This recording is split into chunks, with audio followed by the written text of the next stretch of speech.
Ladies and gentlemen, coaches and players, I'm your host Rob Schreier, and welcome to Hardwood Heroes, your source for Tri-Valley Conference basketball. The brackets have been released, so let the postseason debate begin as the playoffs are just a few days away. But before we get to all the survive and advance talk, the regular season came to a close this week as Athens has now clearance to raise their first TVC title banner in McAfee Gymnasium after wins over Nelsonville-York and Meigs this week.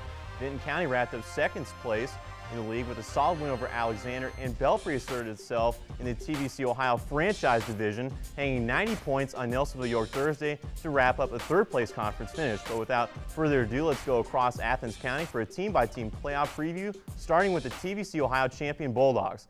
Athens is poised for a deep postseason run after completing one of the most successful regular seasons in the school's recent memory.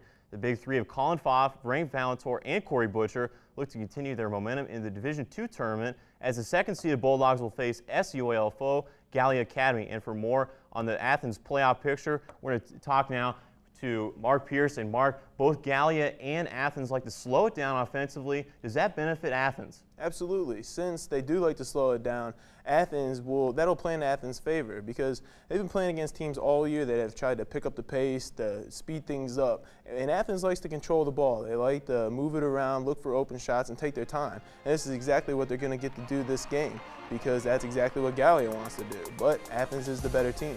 And as we mentioned before, the teams met earlier in the year in December. Athens got the 25-point win, but do you see anything being different that could change the outcome of the game at this time?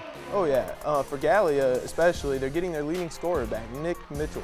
He did not play in the first meeting in December, and it's going to be a huge relief for them because obviously he's their leading scorer. So it's going to be a lot harder for Athens because they're going to have to worry about their big threat. And it would be poetic justice for the Bulldogs to start that 16-game win streak that they had in the regular season, and maybe it'll turn into another big win streak in the playoffs over Gallia Academy. Thanks, Mark. Yep. And coaches stress that every possession is important, especially when the playoffs begin. But Alexander fans shouldn't be worried at all with West Meadows handling the rock for the Spartans this postseason. Inside the Division III bracket, the Spartans are in the second slot and will face the winner of the Wellston and River Valley playing contest on Saturday. And while that game's about a week away, we can always speculate with Brad Hawley, who's our resident Spartan expert, and Brad. And they're going to be looking for X factors, especially in these playoffs. They show up all over the place. Who's that X factor going to be for the Spartans? Well, the X factor for the Spartans is 6'8" center Jack Hart. Now, Jack didn't get too many minutes in the early part of the year because they were running a fast-paced four-guard offense.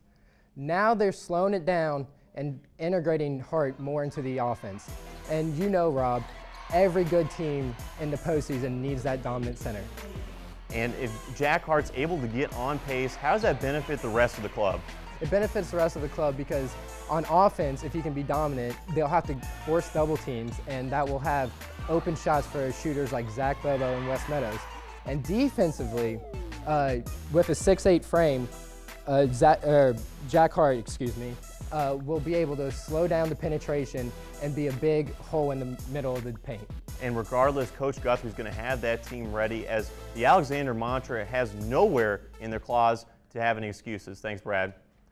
And it may not be showing up in the box scores, but Nelsonville-York finished the regular season with a new intensity and should not be overlooked on the road to the Convo. The Buckeyes will face a familiar opponent in Meigs on Tuesday, and the winner of that game can look forward to a potential matchup with Federal Hockey. We're going to open up the desk here to Pat Chiesa and Brad Appleton, who's covering the Lancers and the Buckeyes respectively. We'll start with you, Pat, because the matchup we know is Meigs versus Nelsonville-York. They've only got 1 year on the win, do Meigs, but should Nelsonville-York be on upset alert? Rob, I don't think so. I mean, granted, Nelsonville-York played Meigs earlier this season. They only won by 3 points, 58-55, which is really surprising considering that Meigs is 1-16. But I talked with Coach Klein earlier today, and he said, you know what, he's very confident coming into this game. What's funny is they get to play Meigs twice. They get to play them in the last game of the regular season, then they also get to play them in the first round of the playoffs. And this last game of the regular season is senior night, and Coach Klein said he wants to use this game to plant the seed for the playoffs. Now, as far as strategy is concerned, Coach Klein said Meigs is a scrappy team. and he wants to rotate between a man-to-man and a 2-3 zone. And he said he expects swingman forward Kyle Moore to step up for the injured Connor Bunting. But he said, all in all, he's not really worried. He thinks that they're going to play well in this game, and they will advance to play Federal Hocking in the second round. So if Nelsonville-York does beat Meigs, they'll face Federal Hocking, and we saw that game earlier turn into an absolute Wild West show.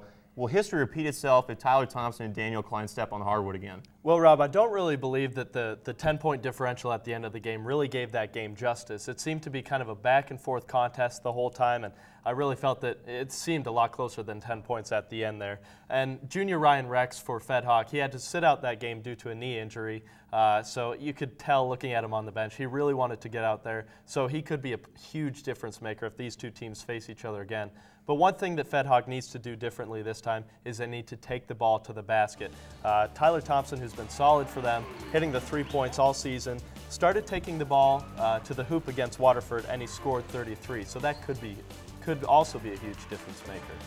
And Brad, what the Bucks need to do to stop Tyler Thompson, who dropped 26 with 6 3-pointers the last time these two teams met, they need to play stronger perimeter defense to contain this guy and also contain Ryan Rex, who sat out the last time these two teams played with a knee injury. If the Bucks can play a strong perimeter defense and put defense first and use that to transition the offense, I think that they will do well. And also, they need to use Tyler Gooden, their point guard. He's been, on and off all year. He needs to step up should these two teams meet in the second round.